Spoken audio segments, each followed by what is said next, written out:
Hello and welcome back to Berserker, and yeah, I'm actually attempting to take Jalmaris here. Main reason for that is because it's just the most logical place to go. However, we are having a bit of a problem at Zeonica, because obviously that was the last fief that we took. I did put a couple of units in there, but obviously a very large army is roaming around from the Western Empire, and they're attempting to take that back. But it very much depends on their own decision-making process now. If they decide to go for it, then that is up to them, and they are going to lose Jalmaris as a result of it. And if they do decide to come over here after they've taken Zeonica, then we are just going to continue defending and advancing our forces. That's basically all I can do, really. And as you no doubt saw at the very beginning there, I now have Nielsen in my army as well, and he's obviously going to be helping us out quite a bit. And also someone had a really good idea, actually. Now here's the thing, I'm just not sure about it. Okay, so the idea is that we replace the javelins with something a little bit easier to use, for example throwing axes. And generally I would agree with you and say, yeah, definitely throwing axes do sound like a much easier option for my forces to use in many situations, because they're just going to be, well, more viable in many aspects. In other words, they're faster, they destroy shields just as well as javelins, and well, I think they do less damage. That's the only thing that I'm a little bit concerned with at the moment. But generally, I would say, yeah, why not? Shall we give it a go? Shall we give it a go and actually replace the javelins and see what happens if I replace those with throwing axes? I mean, that might make some sense, right? Might make some sense. Anyway, as you can see, I'm actually trying to get into the main area of the keep at the moment and not die.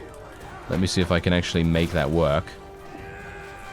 I'm trying to stay at a good range as well, and yeah, we're using our new axe as well, by the way. This is our new axe that we created in the previous episode, and it's really quite good. I like it quite a lot. Unfortunately, the main problem with it is that I don't know what the stats were of the previous axe, so it's kind of difficult to compare the two, because now I'm just thinking to myself, is this better than what I had before or not? Because obviously I can't tell what stats we had previously without literally going back in the series, which I guess is a pretty good advantage to having it all on video, you know, because then I'm going to be able to see the axe. Unfortunately, I think I only moused over my axe's stats very briefly, and I'm not entirely sure what they were now, but I can only hope that I think they were pretty similar to this. It feels very similar to what I had beforehand, and I mean that would make sense considering we smelted that axe and now we have this one, which I've used the majority of the parts to create, and obviously I've just customized it a little bit, made it a little longer in the handle, well, maybe a little bit shorter in the handle dependent on the swing speed, of course, and maybe made the axe head itself a little bit larger so it does a bit more damage. Anyway, a lot of Palatine guards here. Gotta say, not a big fan of all of these taking a piece of me at the moment. It's kind of harsh, but there's not much I can do about that. Ah, hello there. Be a bit careful, thank you. Ah, yes. See, they do not want to leave. They do not want to leave the safety of their... Oh. Well, never mind. Never mind. Okay. So, let's have a look here. So, let's just take control of this guy. And I'm just gonna zoom up there as fast as I possibly can. Obviously, it's not really me zooming, it's more the game zooming ahead. And can you guys please charge in? Can you actually charge in? Because at the moment, I feel like they're not really doing that, as you can quite clearly tell. Ah, there we go. Some of them are now starting to come up here, but it seems to me like we are going to be victorious. Bear in mind that Jalmaris actually did have some very good units as the composition in the defense here, and they really know how to do good damage. I mean, you can see that quite clearly from what they had. They had, let's see now. Where are their Palatine guards? What? They only had 6 or 8? Yeah, they only had 8 of those? That is really surprising to me. I would have expected there to be many more, because you can see here we've lost so many units. I mean, not to the Grim Reaper, of course, because my medicine skill is kicking in a little bit there, but I would have expected, well, many more high-tier units. I'm kind of surprised at that, actually. Anyway, let's just zoom ahead a little bit. Unfortunately, they did manage to escape to the keep. Apparently, I've got to reevaluate how many units that actually takes. It seems like, yes, RTS camera, thank you very much for saving me, because now I don't have to... Oh. What? Did you see that? That was weird. Anyway, yeah, unfortunately I'm not going to be able to take control. Oh, okay, apparently, well, RTS camera gets a little bit weird when you go into free camera mode, apparently, but yes, anyway, I am too low in HP to be able to go here, so I'm just going to zoom, and then we'll see the wonderful, the wonderful slaughter of the enemy's forces, and there you go. That was easy enough. So it seems as though it is 10 units or above that cause the final stand event to take place. It seems like that is the case, at least, because from my perspective, that is when the majority of times we've had to, you know, do that. Whereas when we've had 4, maybe 5, maybe 6, maybe 7 units escape, we don't have the last stand event. So it seems like it's 10 and above. So that's good to know, because that means that we can more accurately focus on preventing that from happening and so on and so forth. Anyway, I'm just going to sell all the prisoners. Look at that, we're almost at 275. Oh, I can't wait for that. I really cannot wait for that one bit. I think that's going to be so incredibly fun. And I'm just going to recruit a couple of people, even though I don't really need to do that. Those guys are going to leave. And, look at that. Yes. Whoa. What? They're actually leaving? This is very strange. Okay, let me actually just see here. Okay, so there's an auto-resolve. Yeah, Germanus of the Hills was captured. Not entirely sure by who, but look at that. They didn't even take Zeonica. They didn't even take Zeonica because I took Germanus, and that caused them to reevaluate their behavior, which is so incredibly cool, in my opinion. I mean, obviously, they might not have decided to do that. You know, it's a very much luck-based, chance-based, you know, thing going on there. But generally, I think it's fantastic that they reevaluate on the fly what they want to do and when they want to do it. Because let's face it, we really do not want a situation where they end up retaking Zeonica so easily and then coming over here. And well, even if they did come over here, we would probably still be fine because we are here defending it. But that is obviously another point entirely where we probably just have to be a little bit careful where we leave things and what we leave here and where we go next. Those are the main things that we have to consider. I'm actually going to kick Nearson out of my army right now so that he can go off and do whatever he wants to do. And there we have it. Zeonica has now come under siege once again. So technically, what I could do here, which I'm going to attempt to engage some of the vassals in the area. This guy especially. Oh yeah, regarding your comments, okay? Regarding your comments about getting more vassals to join us. Okay, so now here's the thing. The developers of Bannerlord, they made it much more difficult to acquire vassals and to get them to join you because, one, they have to be not in an army. They have to be basically solo and not a part of any army whatsoever, which is obviously a big deal in itself because most times when you're at war against a particular vassal, or shall we say, when you're at war against a particular faction, they are going to be in an army of some kind. And if they're not in an army, then maybe they're not even worth having. That's the point. You know, they might not even be worth having in your faction to begin with. So that's one. But then the second thing that you have to take into account is the persuasion system that has also been changed. If you're even able to get into the persuasion system with these guys because they're not in an army, then you also have to overcome those hurdles as well, where you have to be successful in persuading them in the conversation. And then thirdly, when you're through the persuasion minigame, then you have to deal with the inevitable, should we say, trade screen or coercion screen or whatever you want to call it. And that is, again, something very difficult because you're going to need a huge amount of cash. You will need either so much cash that you don't even know you know, where the cash ends and the world has no more space for your cash, because it's basically that. You need so much cash. And that's also a problem. So generally, it's one of those things. It's basically getting all of these things to be thumbs up for you, or it is just being extremely lucky to get there. You know, I mean, obviously I can just take all of this actually. Anyway, obviously there's those times when you may not even need to worry about any of that, because maybe you've got good relations with these guys.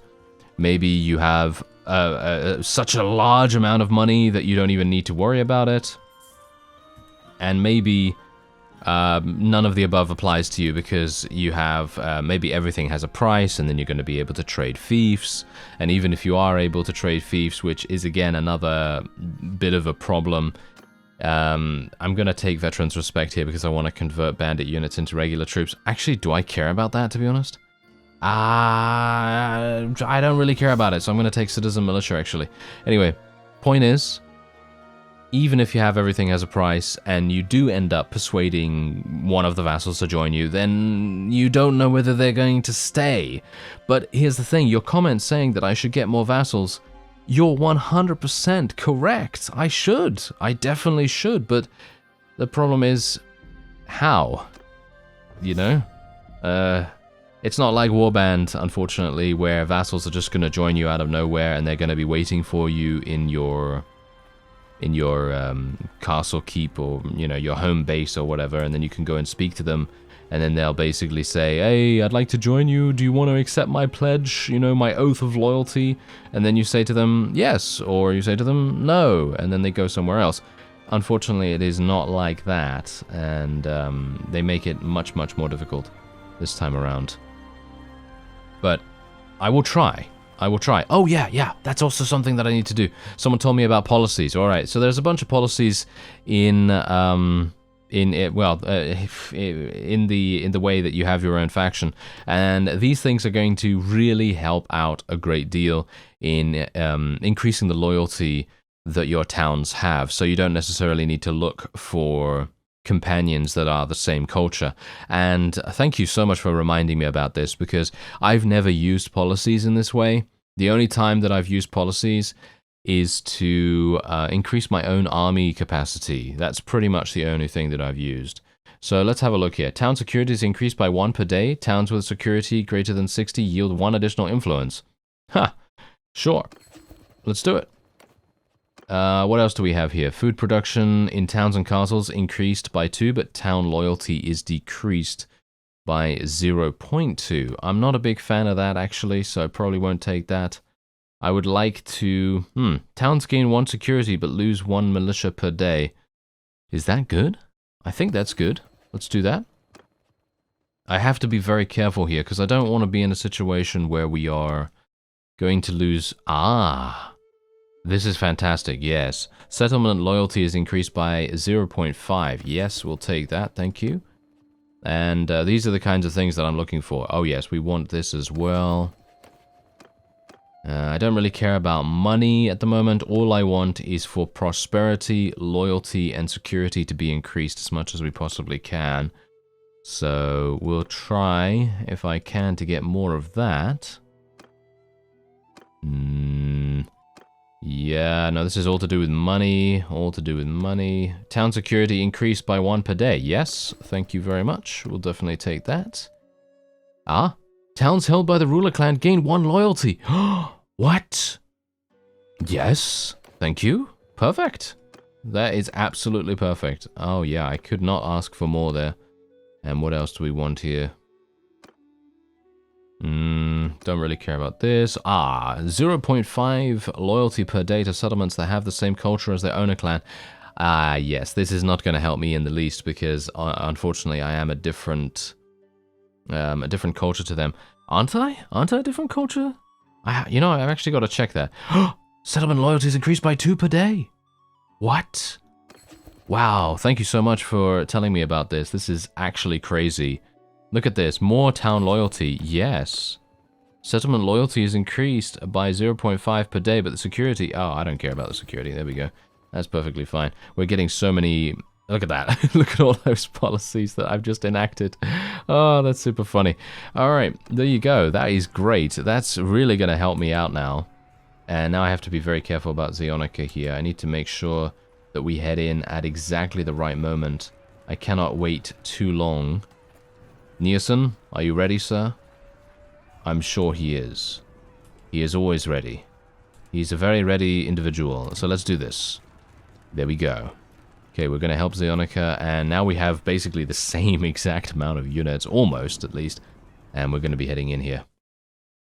Bear in mind that if we're able to take this, it means I don't have to redo my improved garrison settings, which is obviously the main reason why we don't want to lose. So, yes, anyway, let's see what we can do here. Okay, so I have 179 infantry, maybe a little bit too much, but oh well.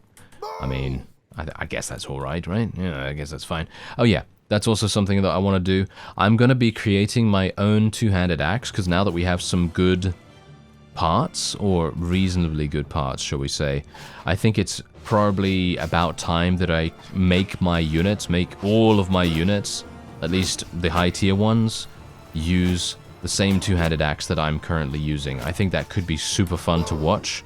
Just imagine all of these guys running around with the exact same axe that I have, and then just murdering every shield in existence. Because obviously they're going to just destroy shields in literally under a second, probably. If they're all attacking the same target, it's going to just destroy every single thing. So that's going to be super fun to watch. Hopefully we're going to be able to get that happening. And hopefully my forces are going to actually kill some of these cavalry. Could you not? What are they doing? What are they doing right here? Oh, well, they're running away from me. Oh, well, never mind. Okay, so yeah, these archers. Why do I even have archers? Oh, yeah, that's Nielsen. Those are Nielsen's forces, not mine. Okay, so we're just going to leave my forces just to use their thrown weapons, and if they want to, then they're going to go into melee and everything. And I'm just going to wade in here and try and do as much damage as I possibly can, and then we're going to move on, try and take the nearby castle after this as well, if I can. Obviously, that's very much an if we win this, that is.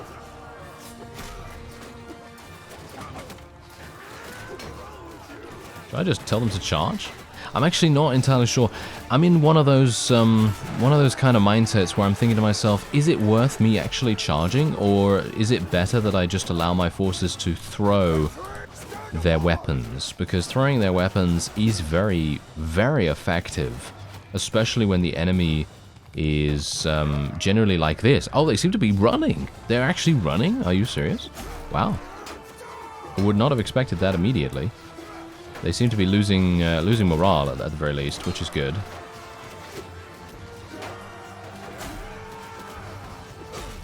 Oh, I got run down. I got run down right there. How dare you? How dare you, sir? There we go. Nice. Take down that guy as well. Yeah, there we go. Took him off his mount at the very least. And let's not die now, please. Thank you. Okay, let's block that. Block that. Whoa, okay, that was luck. Get this guy. Nope. Okay, we can't get him. Okay, so it seems like we might have to literally just charge now. Are my forces out of thrown weapons? No. They are actually picking thrown weapons up from the ground. Have you noticed that? Look at them. You see that? They're actually picking up thrown weapons from the ground. I love that. I love that particular feature. And I just killed an enemy vassal. Did you see that? I literally killed him. He's dead. He's gone. Hopefully that's not going to cause a crash. That's going to be super nice to see. Oh, no, no, no. Oh, I'm not dead. I'm not dead. Wow. I actually thought I was dead there for a second.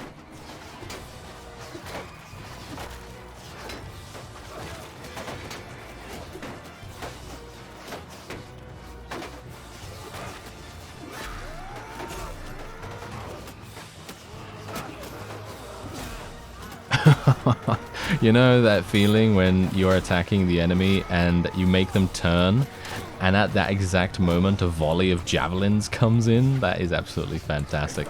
I love that. That's really, really great, because, you know, obviously if I'm attacking from behind, they're going to have to turn around to defend against me, and then they're going to get a wonderful, massive amount of javelins in the back, which is great. So yeah, hopefully we can actually continue to have that happen. I'm going to tell my forces just to charge in now, though. It's probably about time that we do that anyway. And let's tell my archers to charge in as well, even though they're super far away. I mean, look at them. They're all the way back there. Yeah, I mean, you can kind of tell that I kind of ignored their existence for the moment.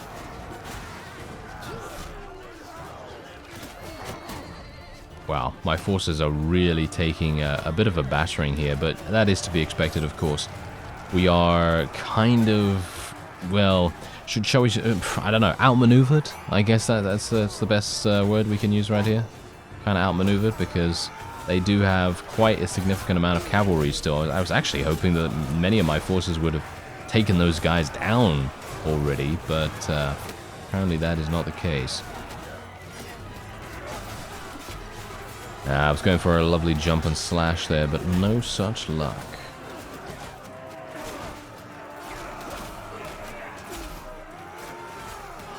You know, whenever these kinds of things happen, and we are slowly dwindling the enemy army down to this point in the battle, I always think to myself, would it have been a better idea for me to literally just go straight up, you know, straight up charging at them? Would it have been better to do that, or is it better to weaken them a little bit by using thrown weapons?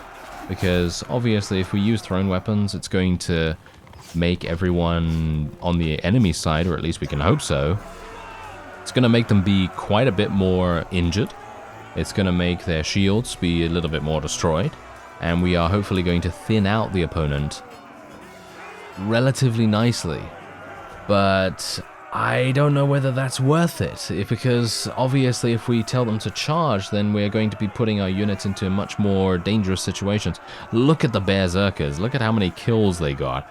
363 just from the Berserkers alone, but bear in mind we obviously have 186 of those on the field, so it is very, very expected that they would be getting the most kills right there. But anyway, there you go, look at that. We took all of those guys prisoner, and I'm going to be taking all of these as well.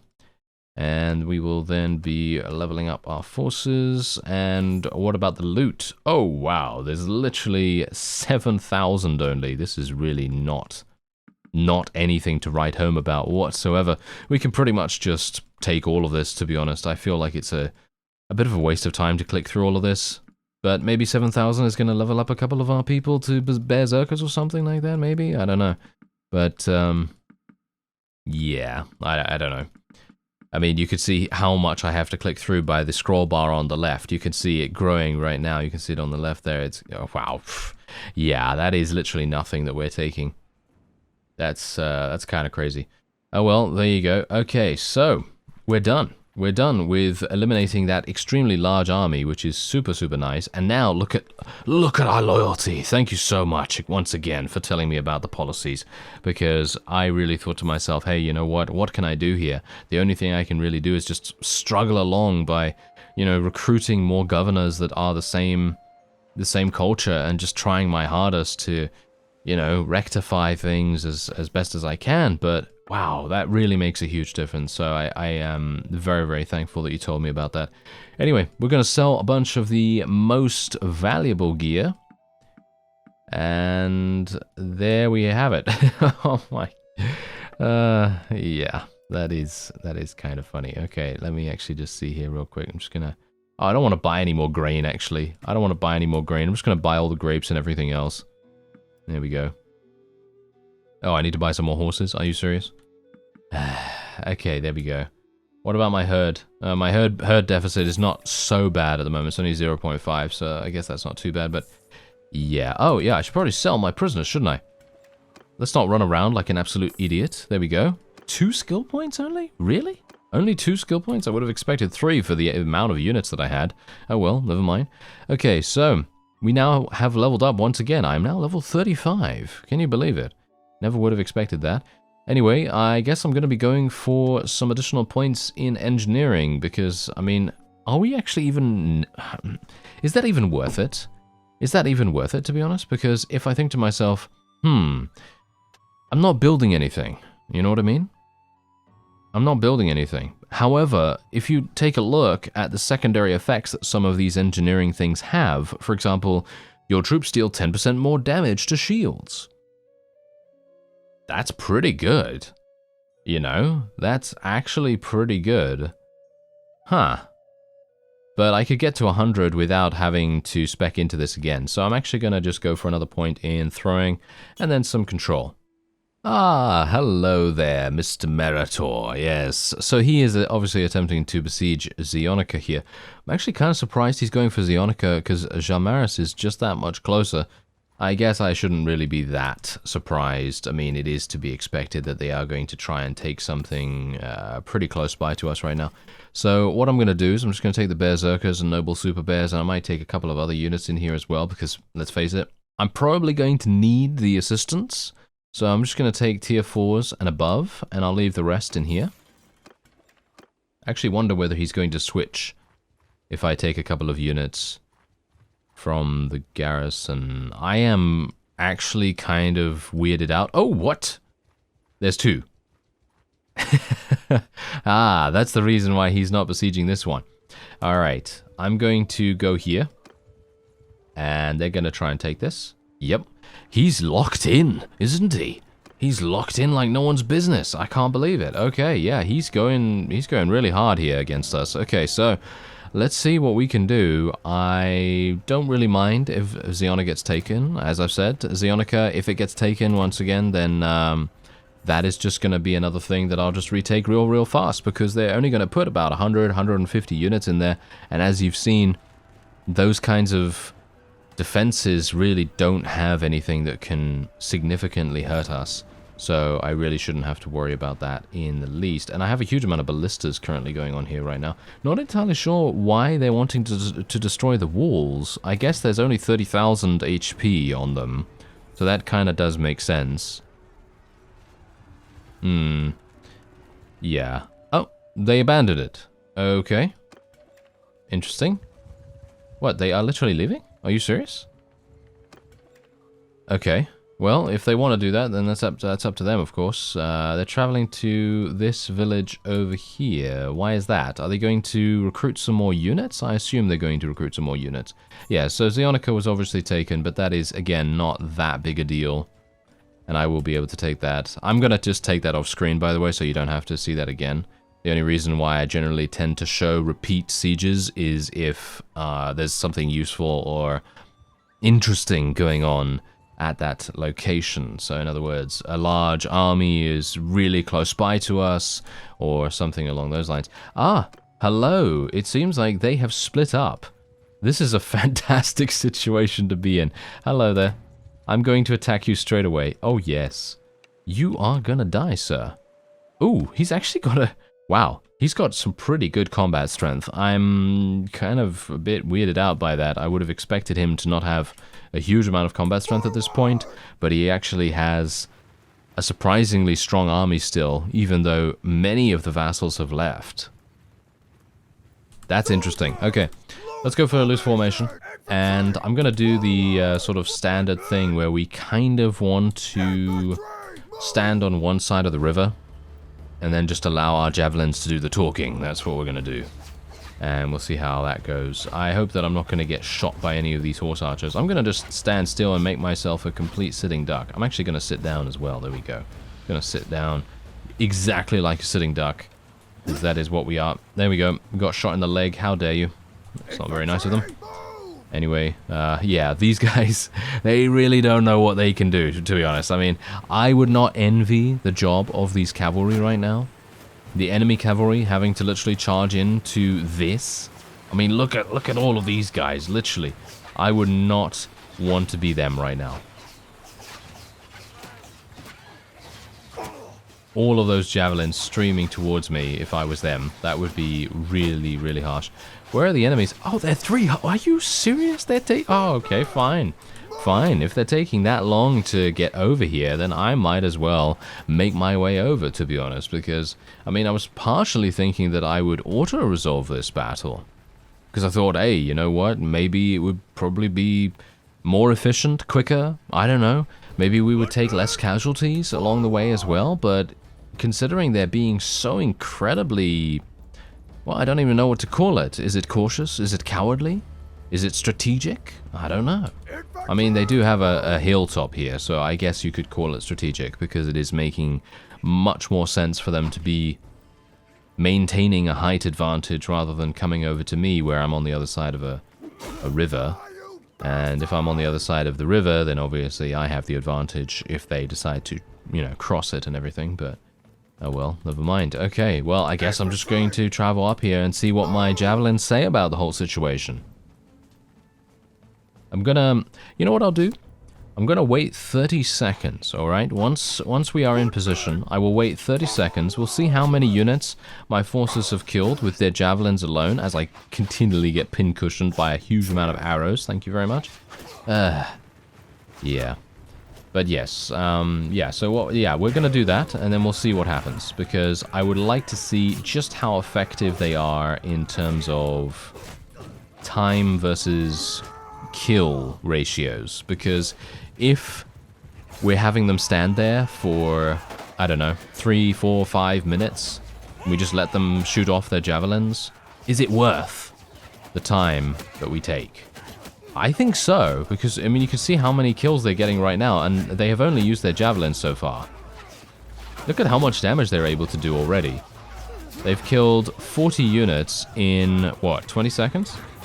That's pretty good. That's 2 kills every second, right? Yeah. So that's pretty decent. Look at that, and they're even able to kill the cavalry really fast too. And they're still firing. They're still shooting off these wonderful javelins. And the only reason they're getting less kills is because now the targets have been switched to the infantry, and we've eliminated most of their archers. So this is really good. Now we can charge in actually. And charging in is just going to be even easier now too, because many of their shields have taken a battering, or at least I can hope that to be the case. Can I actually hit something? Yes, the life of me in Bannerlord attempting to hit someone with a shield, because let's face it, the combat AI is so good sometimes that they are able to pretty much block everything. If they still have a shield, then they will be able to block a lot of the attacks that are incoming to them.